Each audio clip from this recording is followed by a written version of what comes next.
नमस्कार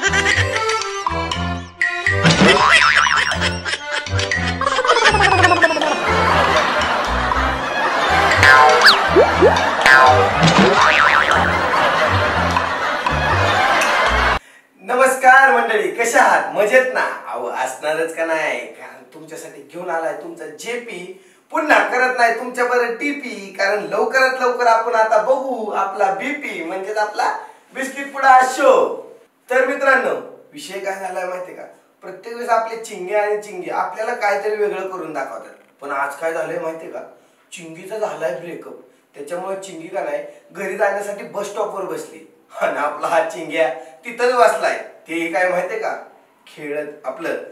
चला की बघू काय खेळतोय. ठोक ठोक ठोक ठोक ठोक ठोक ना. पळ पळ पळ पळ पळ.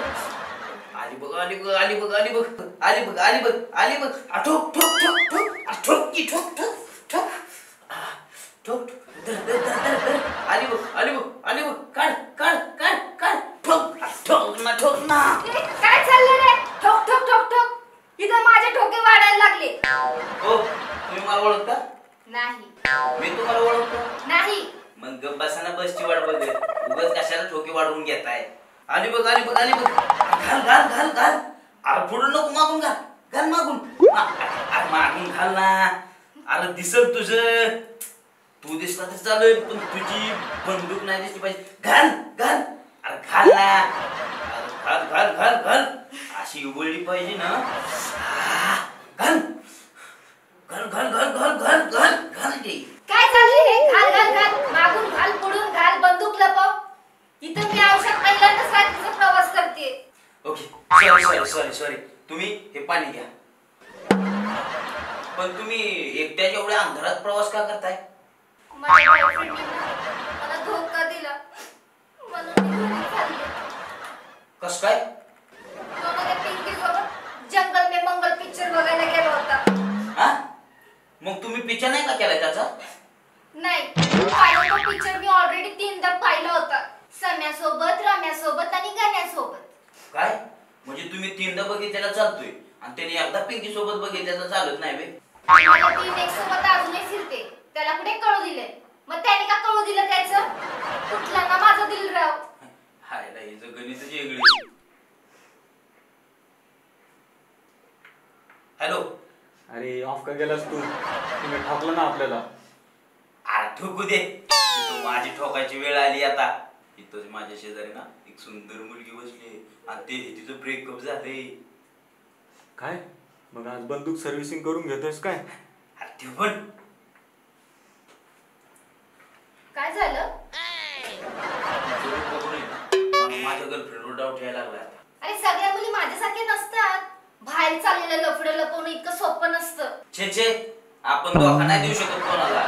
ती लय डेंजर आहे. माझी बंदूकच. काय? हा म्हणजे बंदुकीनच गोळ्या घालेलो. पण सम्या माझा टीचर. काय? तो काय टीचरचा खांबा आहे का? हा? माझे टीचर मराठी कळत नाही का? तो मराठीचाच टीचर आहे. एक दिवस मी त्याला दाखवायला गेले. काय? होमवर्क हो. आणि मग बाहेर काढली. काय? अरे बॅगेची चेन खोलली आणि वही बाहेर काढली. असं आहे बे.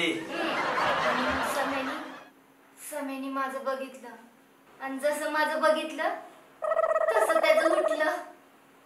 काय उठलं? एवढं पण कळत नाही का? ढच आहे तुम्ही. माझं घाणेरडं अक्षर बघितलं आणि ते घाणेरडं अक्षर बघून त्याला डोकं सुटलं. त्यांनी मला 3दा करायला सांगितलं. काय? तेच जे चुकलं होतं आणि 3दा करायला लावलं होतं. काय? होमवर्क हो. अच्छा, मग केलं का? नाही ना. मी त्यांना म्हणाले, सर टॉकीजला ना जंगल में मंगल पिक्चर लागलाय, मी तुम्हाला दाखवते. पण हे 3दा करायला नको. मग रात्री मी जानूला गुड नाईट केले आणि ऑफलाईन गेले आणि सम्यासोबत जंगल में मंगल करायला गेले. काय? बघायला गेले आणि तिथं मग सगळं मंगलमय झालं आणि एकदाचा रात्रीचा शो संपला. लय भारी झाला असेल नवशिवरात्रीचा. मग त्याने मला रात्री रूमवर सोडलं आणि मग आमचं अफेअर चालू झालं. मग ते तुझ्या जायला कळलं असेल आणि त्याचं लगेच उठला असेल काय डोकं. असायला पाहिजे ना उठायला डोकं. काय बरं ऐका ना, मी काय म्हणते, आपण पण बघूया ना एकदा जंगल में मंगल. मला बघायची लय इच्छा झाली. हिची गणितच लय वेगळी आहे. आपण जर हे तर बसची वाट बघत बसलो ना तर आपल्यालाच खात सुटायची. ते आपलं गेलेलं बरं आहे. तर बघितलं का मित्रांनो, आपला चिंग्या आणि ही चिंगी कधी सुधारायचीच नाही. मी प्रत्येक वेळेस म्हणत असतो, कारण का नाही, हे प्रत्येक वेळेस काय ना काहीतरी नवीनच काम करत असतात. पण त्यांचं जाऊ द्या, आपण प्रत्येक वेळेस एक नवीन सेलिब्रिटी आणि कलाकारांना भेटत असतो. आज अशा कलाकाराला भेटणार आहे त्याला तुम्ही चांगलं ओळखता. तर चला की मग जाऊन त्यांना आपणच भेटू.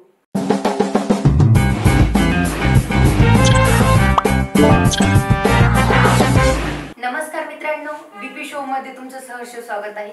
तर आज आपल्या भेटीला आलेले आहेत अभिनेता अजय वरपे सर. तर या सरांनी खूप सारे चित्रपट केलेत, पण त्यातला एकच चित्रपट असा गाजलेला आहे की महाराष्ट्राने पूर्ण वेळ लावून घेतलेले.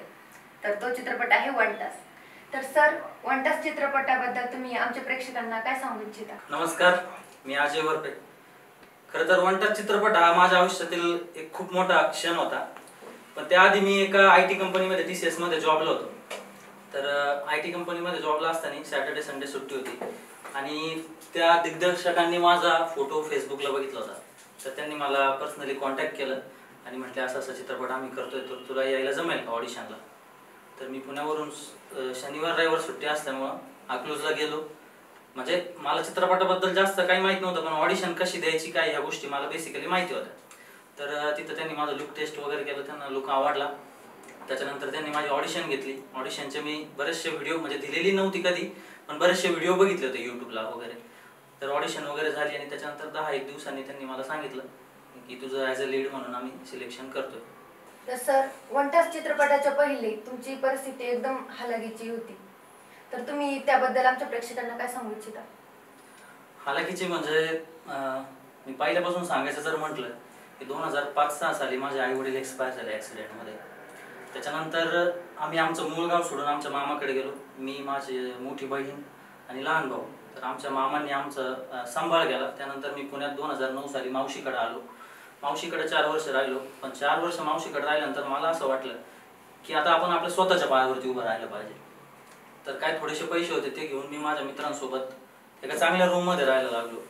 पण नंतर थोडेसे दिवस बदलत गेले, पैसे संपत गेले. मेसला म्हणा, रूम रेंटला म्हणा, जॉब नव्हता आणि बाकीचे सोबतचे मित्रही म्हणजे कामच करत होते, पण पैशाचं काही मॅनेजमेंट झालं नाही. मग परिस्थिती एवढी बदलली की मी चांगली रूम सोडून आम्ही औंधला आंबेडकर वसाहत म्हणून झोपडपट्टी, त्यात आम्ही तिकडे शिफ्ट झालो. त्यानंतर मी DMart कामाला लागलो. काही महिने मी DMart काम केलं. माझ्या मित्रांनी ऑफिस बॉयचं काम केलं. मग हे करत करत मला चांगले मित्र भेटले. मग त्यांच्या संपर्क झाल्यानंतर मी एका CA कडे काही दिवस काम केलं. त्यानंतर एका चांगल्या कंपनीत अकाउंटंटचं काम केलं. तर सर, वन टास चित्रपटाबद्दलचा अनुभव आमच्या प्रेक्षकांना सांगा. खरं तर वन टास चित्रपटाचं शूटिंग म्हणजे वर्कशॉप झाल्यानंतर ज्यावेळेस शूटिंग चालू झाली तर हा अनुभव फार नवीन आणि वेगळा होता. म्हणजे सुरुवातीला सांगायचं म्हटलं तर पहिल्या दिवसाचा मी तुम्हाला अनुभव सांगेल की एक 100-200 लोक शूटिंग बघण्यासाठी आणि आम्ही हॉटेलमध्ये थांबलेलो. मग बाहेर आल्यानंतर बाबा लोकांची चर्चा का अरे हिरो कोणी, हा हिरो आहे का, असं तसं. तर सहज सकाळी 10-9:30च्या दरम्यान आम्ही बाहेर थांबलो होतो आणि थोडंसं ऊन पडलं, त्यामुळे मी असं वरती बघितलं का अरे वा काय मस्त ऊन पडले म्हणून. पण तिथं ते स्पॉट बॉय वगैरे असतात ते मला नंतर माहीत झालं. त्याच्यानंतर एका जणांनी येऊन माझ्या डोक्यावर छत्री पकडली. तर त्यावेळेस म्हणजे मी छत्री बघितली आणि मला थोडंसं वेगळं वाटलं की बाबा हे काय चाललंय. त्यानंतर म्हटलं अरे काही गरज नाही, नाही तू सर मला आमची ड्युटी असं तसं. म्हणजे त्यानंतर ज्या अशा बऱ्याचशा काही गोष्टी घडत गेल्या की बाबा ऊन, आता आपण सगळ्या परिस्थितींवरती आलेलो आहे, पण ऊन लागल्यानंतर छत्री पकडणं म्हणा किंवा आवाजावर पाणी आणून देणं म्हणा, या गोष्टी म्हणजे त्या गोष्टी नवीन, ते पण फार म्हणजे स्वतःला हसण्यासारखं होतं. म्हणजे हसू यायचं या गोष्टीवर, कारण अशा गोष्टींची आपल्याला कधी सवय नव्हती. आणि त्यानंतर शूटिंग चालू झाल्यानंतर किती लोक बघायला असतात, थोडंसं नवीन नवीन अनकम्फर्टेबल वाटतं. काही रिटेक झाल्यानंतर थोडंसं वातावरण थोडंसं हे होतं. तर त्या गोष्टी झाल्या. त्याच्यानंतर म्हणजे पण तरी टीम सगळी समजून घेत होती. पण ज्यावेळेस हिना पानच्या सोबत आमचं शूट होतं सॉंगचं, त्यावेळेस थोडंसं कारण ती जरा मोठी सेलिब्रिटी होती, म्हणजे भरपूर सॉंग वगैरे केले होते ना, आपण फ्रेशर होतो. तर सर, तुम्ही खूप सारे चित्रपट केले, तर कधी असं घडलंय का म्हणजे तुम्ही सेटवर असले आणि तुम्ही कधी कोणत्या मुलीच्या प्रेमात पडलाय? नाही म्हणजे शूटिंग चालू असताना तर एवढं लक्ष नाही दिलं मुलींकडे, पण बऱ्याचशा मुली माझ्या प्रेमात पडल्या होत्या. म्हणजे तसे इन्स्टाला वगैरे इकडे तिकडे प्रपोजल येत होते. म्हणजे मीही पडलो होतो बऱ्याचशा मुलींच्या प्रेमात, पण नवीन नवीन म्हटलं पहिलंच काम आहे आपलं आणि या गोष्टी करणं थोडंसं बरोबर नाही वाटलं. म्हटलं एकदा सगळं काम पहिलं व्यवस्थित करू आणि मग नंतर या गोष्टी काय चालूच असतात आयुष्यावर. तर बऱ्याच मुली तुमच्या प्रेमात पडल्या, तर आता आहे का त्या बऱ्याच मुली? बऱ्याच म्हणजे प्रेमात पडणार असतात बऱ्याच, पण म्हणजे बऱ्याच आहेत आता, पण ते माझ्या प्रेमात आहे, मी त्यांच्या प्रेमात नाही. अच्छा, मग तुम्ही कोणत्या प्रेमात आहे? प्रेम प्रत्येकाला एकच असतं ना. अच्छा, मग पण हल्लीच्या काळात बरेचसे ऑप्शन पण असतात त्याला, पण माझं एकच आहे. तर सर तुम्हाला मुलींमध्ये जास्त इंटरेस्ट आहे की आंटींमध्ये? अरे बापरे, आता लय अवघड प्रश्न विचारला तुम्ही. नाही नाही, अजून म्हणजे वय कमी आहे आमचं, मुलींमध्येच इंटरेस्ट आहे. अच्छा, सध्या आहेत आंटी लवर भरपूर, म्हणजे आमचे मित्र पण आहेत, पण आम्ही नाही त्याच्यात गेलो अजून. तर सर असं कधी काही झालंय का की तुम्ही हॉटेलमध्ये गेले आणि तिथल्या काही वस्तू आणल्यात? असं म्हणजे झालंय, ज्यावेळेस मित्र आम्ही 4-5 जण असतो त्यावेळेस मस्ती मजाक म्हणून, म्हणजे असं काही चोरीच्या उद्देशाने नाही, पण एक मस्ती मजाक म्हणून आम्ही असं टॉवेल वगैरे काय असतं ते येतो घेऊन असं सहज. आतापर्यंत लय नाही, 10-15 टॉवेल आणले असते ना. म्हणजे मग तुम्ही ते आणतात की चोरतात? नाही, आता ते चोरणं नाही म्हणता, हा चोरणं आणणं दोन्ही म्हणता येईल त्याला, एवढं काय. तुम्हाला आमच्या बीपी शो कडून पुढच्या वाटचालीस शुभेच्छा. आणि तुम्हाला आमच्या बीपी शो मध्ये येऊन कसं वाटलं? खरं तर मी मनापासून आभारी आहे की बीपी शो म्हणजेच बिस्किट पुडा शो तुम्ही मला इथं बोलवलं आणि माझा जीवन प्रवास सगळा विचारला किंवा मला इथं बोलून तुम्ही मान सन्मान दिला, त्याबद्दल मी पहिल्यांदा बीपी शोचा खूप आभारी आहे.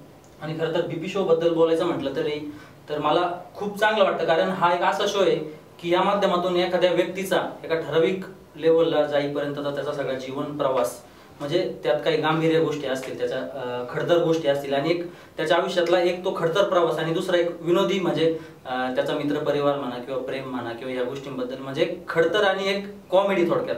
तर याचा एक परिपक्व संगम म्हणजे बीपी शो आहे. तर खूप छान शो आहे आणि मला इथे खूप आवडलं आणि मी अशी इच्छा व्यक्त करतो का परत तुम्ही मला इथं बोलवशाल. धन्यवाद. तर मित्रांनो, तुमच्याच मनोरंजनासाठी पाहत राहा आपला बीपी शो. जेपी कधी गटळत नाही आणि बीपी दाखवल्याशिवाय राहत नाही. तोपर्यंत मित्रांनो, तुम्हाला जेपीचा आणि बीपीचा मानाचा सलाम.